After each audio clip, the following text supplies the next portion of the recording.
Kalaki yan. Itong pinuntahan namin, Spring Nature. Sa ano to ka, Indang, Cavite.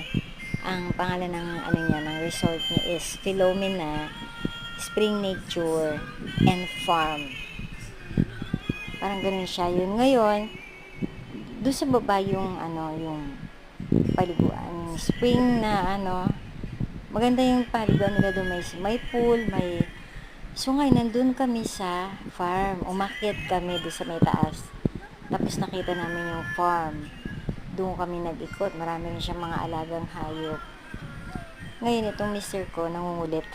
Kinukulit niya yung kalabaw kasi noon. Naalala niya siguro nung nag-aalaga siya ng kalabaw nung nasa Antipolo pa kami nakatira. Wala pa kaming anak. Ngayon, yung naalala niya yung kalabaw niya. Kinukulit niya. Buti hindi siya nangilalay. Okay naman.